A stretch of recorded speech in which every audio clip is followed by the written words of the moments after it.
Setelah kita memenangkan Liga, terus juga kita memenangkan Cup domestiknya, dan kita memenangkan Piala Eropa, mari kita lanjut di musim kedua kita. Kali ini tentu aja ketika musim udah berakhir, pemain-pemain yang dipinjamkan di klub lain itu sudah mulai datang kembali. Jadi kita mulai kebanjiran pemain.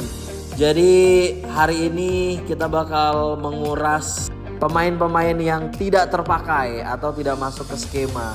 Tentu pemain-pemain kayak Dybala, Nunes, Dobbik, terus Pellegrini, siapa lagi, Manu Kone, dan pemain-pemain lainnya yang kemarin kita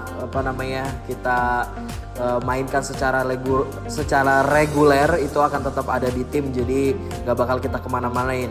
Jadi ini cara saya untuk membuat semua pemainnya itu terlibat. Jadi saya sih gak mau di pemain saya tuh yang tidak saya mainkan di beberapa pertandingan gitu ya. Jadi semua pemain saya harus saya mainkan. Berarti ada pemain yang memang tidak masuk ke skema.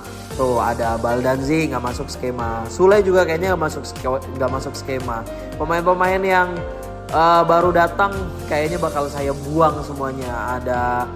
Ada Temi, Sumorodo, Okafor yang kemarin kita pinjam dari Milan juga kita balikin aja. Kita nggak perlu banget pemain yang sebenarnya pemain lapis kedua kan, dan kita pengen banget ngebuat lapis pertama dan lapis kedua kita tuh seimbang. Dan ternyata memang pemain-pemain yang datang kayak Sumorodo, Temi Abraham, Baldanzi, Abdul Hamid, siapa lagi tuh pemain-pemain yang baru datang, dan bahkan kayaknya Gilardi juga bakal kita buang karena nggak kepake juga di tim gitu. Jadi kayaknya cuman ada sekitar 20-23 pemain lah yang ada di musim ini. Jadi selainnya itu bakal kita jual-jualin.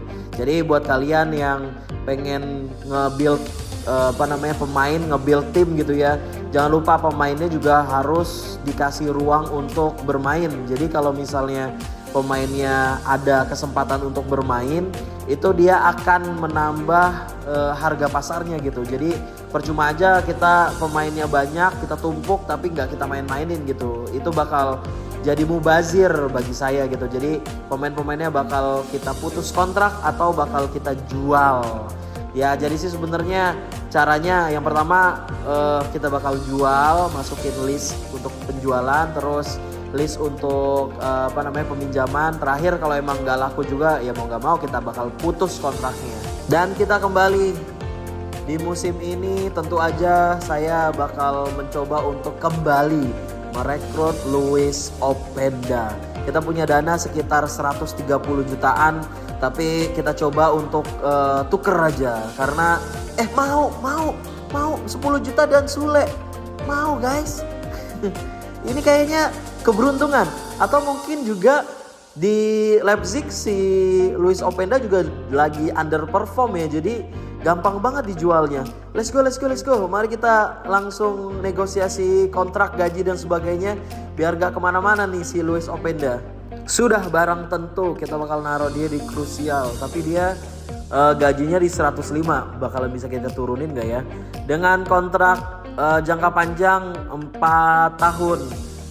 Kita coba lah ya, di bawah 100 mau gak dia ya? Atau 100 deh, pas 100 mau gak dia? Tapi ini dia tipsnya ya.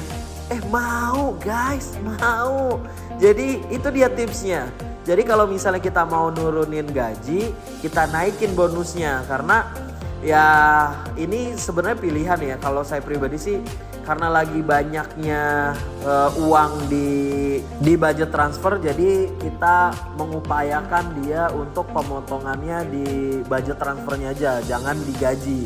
Karena kalau digaji nanti ketika kita pengen punya pemain lagi gitu ya, gajinya malah kurang gitu. Jadi ini tipsnya buat teman-teman yang pengen ngebeli pemain-pemain yang impian kalian lah gitu ya.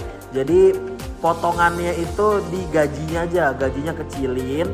Terus habis itu karena takut dia nggak nerima, bonusnya kita naikin. Jadi sebenarnya sama aja sih, tapi kan sebenarnya pada dasarnya kita jadi lebih banyak punya uang gaji kan, jadi lebih banyak dapat kan, jadi kita bakal lebih banyak dapat kesempatan untuk memperbanyak pemain gitu. Dan ini guys, kita dapat excellent deal, berarti memang bagus, keputusan yang bagus. Karena jujur aja si Soule itu pilihan ketiga ya setelah Dybala, Pellegrini gitu. Dan saya juga nggak terlalu suka sama tipikal Soule gitu. Dan selanjutnya kayaknya kita butuh penyerang tapi dari sisi sayap. Tadi kita udah dapat penyerang dan sekarang kita harus lengkapi dengan sayapnya. Dari dulu di FC 25 gue tuh seneng banget pakai si Openda sama Karim Adeyemi ini. Tentu dari awal gue bilang kalau gue secara pribadi itu sangat mengutamakan speed, dan Openda, Karim Adeyemi, terus ada Werner gitu ya, itu dia full speed. Jadi kita dan saya sendiri sangat membutuhkan kemampuan dia untuk nantinya bisa paling enggak mencetak gol atau ngasih umpan-umpan tusukan atau dapat umpan-umpan tusukan yang sangat menguntungkan kita untuk lini depan kayak gitu. Ini cara gua seperti biasa karena gua nggak tahu harganya, jadi gua coba dulu dengan ditukar. Terus habis itu karena dia pasti nolak kan ketika ditukar itu, dan dia bakal ngasih tahu harga yang sebenarnya tuh. Harga sebenarnya di 42 jutaan. Dan uang kita masih sekitar 80-an, jadi akan tetap aman. Tapi karena kita mau menyusutkan pemain, jadi kita harus tuker dia sama pemain yang lain. Mau nggak dia ya? Sama pemain muda nih, si Gallieno yang kemarin. Mau, beruntung banget. 2 negosiasi ini kita beruntung dengan sangat mudah. Tadi Openda kita dapat dengan harga yang cukup murah karena kita tukar sama Sule dan gampang. Dan kali ini kita dapat Karim Adeyemi yang cukup gampang juga tuh negosiasinya. Bahkan kita bisa tukar dia dengan pemain muda. Jadi pemain muda kita tukar sama pemain muda.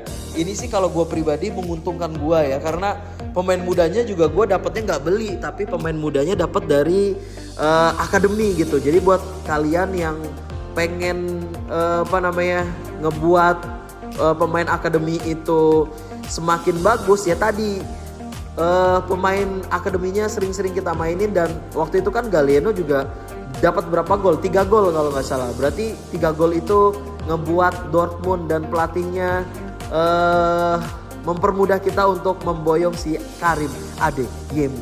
Tadi karena kita nggak tahu dia ini, belum kita scout kan, jadi kita nggak tahu gajinya berapa, jadi kita coba di bawah 100 saja gitu. Dan nggak apa-apa juga sih di bawah 100 karena kan sebenarnya ini pemain kita proyeksikan dengan jangka panjang, dan juga ini pemain kita pakai untuk reguler gitu, krusial. Jadi nggak apa-apa juga gitu dengan gaji 80 juta, menurut gua masih worth it lah. Mari kita coba.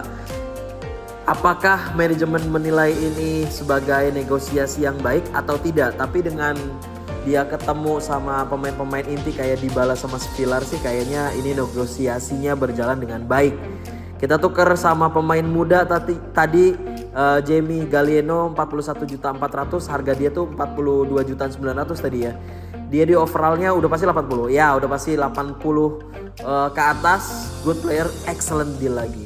2 negosiasi, 2 excellent deal. Itu menandakan kalau misalnya ini keputusan yang tepat dan memang kita membutuhkan dia di lini serang kita gitu. Jadi ini akan menambah atau melengkapi puzzle kita untuk mengarungi musim kedua ini. Jadi mudah-mudahan sih berjalan dengan lancar ya musim kedua ini. Dan ini dia gue mau ngasih lihat squad fix untuk musim depan. Jadi squad fix ini kayaknya sih sampai pertengahan, ya nggak tahu ya. Mungkin sampai pertengahan musim lah, ini nggak bakal berubah. Ada Dobik di depan, Openda, Werner, Dybala, Adeyemi, Angelino, Mancini, Kone, Van der Ven. Van der Ven ini gue dapetin dari Tottenham Hotspur. Jadi dia bakal dilapis sama Saint Juste dan juga Ndika sebenarnya. Karena gue butuh pemain yang benar-benar pemain tengah yang cepat gitu. Jadi si Van der Ven itu pace-nya lumayan tinggi. Jadi kalau misalnya nanti kita ketemu Mbappe, terus si Vini itu nggak ketinggalan gitu ya. Karena Mancini sama Andika tuh tipikal yang body charge-nya itu tinggi, tapi gak terlalu punya pace yang bagus gitu. Jadi gue harus bersiap-siap untuk dapetin serangan-serangan tipikalnya tuh cepat dan speed yang tinggi. Jadi gua harus membeli Van der Ven ini. Si Van der Ven ini nanti bakal ditemenin sama si Ndika kayak gitu. Tadi kita udah belanja dan sekarang kita lihat siapa aja yang mau menggoda Sevillar. Pertama ada Inter nih, 83 juta coy, 83 juta. Harga yang cukup fantastis untuk seorang kiper. Biasanya kiper cuman ada di 45-an juta lah ya, tapi sekarang udah mulai ada yang nawar 83 juta.